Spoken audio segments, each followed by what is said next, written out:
شعبان کا مبارک مہینہ ہے۔ میرے نبی پاک صلی اللہ تعالی علیہ وسلم جب رجب کا پچھلا مہینہ جو گزر گیا نا، یہ جب آتا تھا تو آپ کہتے تھے اللہم بارک لنا فی رجب و شعبان، یا اللہ ہمارے رجب اور شعبان میں برکت دے، وبلغنا رمضان، اور یا اللہ آگے رمضان آ رہا ہے، یا اللہ ہمیں اس تک پہنچا دے۔ اور آپ شعبان میں سب سے زیادہ روزے رکھتے تھے، کبھی کبھی پورا مہینہ شعبان کے روزے آپ رکھتے تھے۔ اور 15 شعبان جو بہت مبارک رات ہے، اس میں آپ نے فرمایا اس کا قیام، رات کی تہجد اور دن کا روزہ، یہ اللہ تعالیٰ کی بارگاہ میں بہت محبوب ہے۔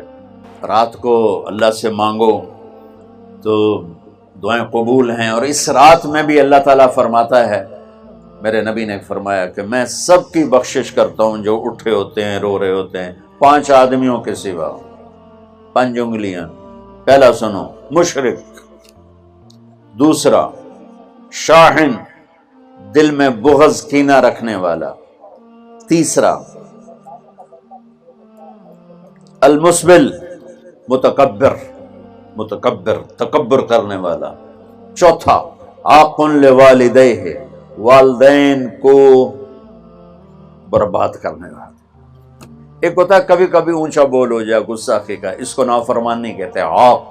عاق ہوتا ہے پھاڑ دینا، ایسا پھاڑنا کہ جڑ نہ سکے، جو والدین کے جگر چیر دے اور ان کے کلیجے جلا دے، اس کی اس رات بخشش نہیں ہوتی۔ وَمُدْمِنُ خَمْرٍ، اور روز شراب پینے والا، عادی نشے والا، ایک اس کی بخشش نہیں ہوتی۔ بخشش نہ ہونے کا کیا مطلب ہے؟ کہ یہ شرک سے توبہ نہیں کرتا، معافی نہیں ہے، یہ کینہ اپنے دل سے نہیں نکالتا، معافی نہیں ہے، یہ تکبر نہیں چھوڑتا، معافی نہیں ہے، یہ والدین کی نافرمانی نہیں چھوڑتا، معافی نہیں ہے، یہ شراب نہیں چھوڑتا، معافی نہیں ہے۔ اگر یہ چھوڑ دے سب معاف۔ ادھر یہ توبہ کرتا ہے، ادھر اللہ سارے گناہوں کو دھو کے پاک کر دیتا۔ اور اللہ کی رحمت اتنی طاقتور ہے کہ میرا رب فرماتا ہے، یہ تو میں نے 5 غلطیاں بتائی ہیں، لیکن میرا رب فرماتا ہے میرا بندہ، میں تجھے عمر بھی دیتا ہوں، طاقت بھی دیتا ہوں، تو اتنے گناہ کر کے زمین فیصل آباد کی سے اٹھا کر آسمان کی چھت کو لگا دے، سوری دنیا گناہ گار ہو جائے نا تو آسمان کیا چاند تک بھی گناہ نہیں جا سکتا۔ اور میرا اللہ کہہ رہا ہے ایک مرد عورت اتنے گناہ کرے کہ آسمان کی چھت کو لگا دے، پھر صرف ایک دفعہ مجھے کہے یا اللہ معاف کر، تو میں سارے ہی معاف کر دوں۔ تو بھائیو، یہ رات بھی معافی مانگنے کی ہے۔ اور اگر رمضان کا مہینہ تو پورا معافی کا مہینہ ہے کہ دوزخ کے دروازے بند ہو جاتے ہیں، جنت کے دروازے کھول دیے جاتے ہیں، شیطان قید، آپ دیکھتے نہیں نمازی کیوں بڑھ جاتے ہیں رمضان شریف میں؟ کہ وہ نامراد قید ہو جاتے، تو کسی کو زنجیروں میں باندھو وہ چل تو نہیں سکتا، چھوڑ دو زنجیریں تو چل پڑے گا۔ تو اللہ تعالی ہم سب کی حفاظت فرمائے، کوئی دعویٰ نہ کرے، لیکن جو تھوڑا سا غفلت میں ہوتا ہے تو ایمان کمزور ہوتا ہے، انہوں تو شیطان بن کے جانے نہیں دیتے۔ جمعے جاواں گے، جمعے کئی جمعہ بھی نہیں پڑھتے، عید تے جاواں گے، کوئی عید بھی نہیں پڑھتا۔ یہیں یہ ایک نگینہ سینما کے مالک نے بیان کروایا تھا، اور اس نے بعد میں اس سینما کو گرا دیا، آج کل وہ کینیڈا میں ہوتا ہے۔ تو وہ سینمے کا جو تھا نا مینیجر، وہ میرے پاس آیا، کہا مولانا آج میں پہلی نماز پڑھی ہے۔ وہاں ہم نے مغرب کی نماز پڑھی، اس کے بعد بیان ہوا، بیان کے بعد وہ اتنا ہنگامہ ہوا کہ رش بہت تھا، تو وہاں نماز پڑھی نہیں جا سکی۔ ہم نے کہنے لگا، میں چل رہا تھا میرے ساتھ ساتھ، مولانا آج میں پہلی نماز پڑھی۔ میں نے کہا کیا مطلب؟ کہا جی یہی کہ آج زندگی دی پہلی نماز پڑھی، ہوگا راؤنڈ اباؤٹ 40-45 سال کا۔ میں کہا پہلی نماز؟ ہاں جی پہلی نماز۔ جمعہ پڑھے؟ نہیں کدی نہیں۔ عید؟ نہیں کدی نہیں، آج پہلی نماز تھوڑے پیچھے پڑھی۔ شیطان جب قید ہوتا ہے تو زنجیریں کھل جاتی ہیں، تو نمازی بڑھنا شروع ہو جاتی۔ اس کے بعد جو گھٹتے ہیں نا، تو شیطان کی وجہ سے نہیں، اپنی عادت اور سستی کی وجہ سے۔ پہلے 2-3 دن بڑا جوش ہوتا ہے، پھر اس کے بعد گھٹتے ادھے کو پھر نکل جاندے، ادھے رہ جاندے۔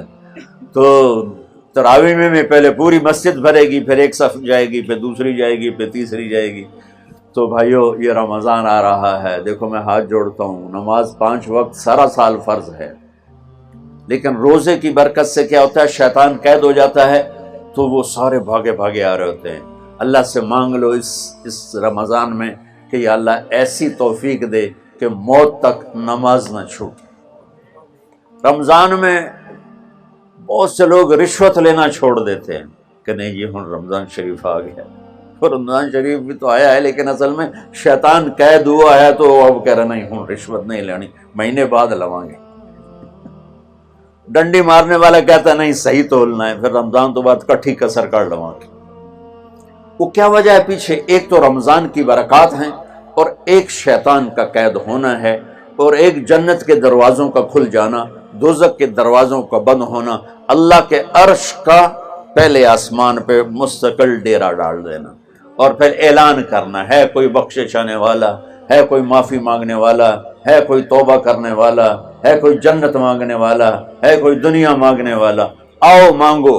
اور ایک فرشتہ اعلان کرتا ہے اے بھلائی کے چاہنے والے شاباش آگے بڑھا، اور دوسرا فرشتہ اعلان کرتا ہے اے برائی کے کرنے والے بس کر اور واپس آ جا، بس کر اور واپس آ جا۔ رمضان کا مطلب ہے جل جانا، رمضان کے لفظ کا مطلب ہے جل جانا۔ جلنے کا مطلب کیوں ہے اس میں کہ رمضان میں اللہ سارے گناہوں سے اپنے بندوں کو پاک کر دیتا ہے، اور ان کے گناہوں کو جلا دیتا ہے، جس سے وہ پاک ہو کر جیسے سونا آگ میں جل کے خالص ہو کے باہر آتا ہے، روزہ رکھنے والا بھوک کی آگ میں جل کے خالص ہو کے باہر آ جاتا ہے، اللہ اس کے سارے گناہ معاف فرماتا ہے۔ تو میرے عزیز و رمضان شریف آ رہا ہے، اپنے دل کو کینت سے صاف کرو، بغض سے صاف کرو، نفرت سے صاف کرو، کسی سے لڑے ہوئے ہو اللہ کے واسطے صلح کر لو، یہ لڑنے کی جگہ نہیں ہے، محبت کر کے جاؤ تو اللہ بڑے اونچے عالی درجات نصیب فرمائے گا۔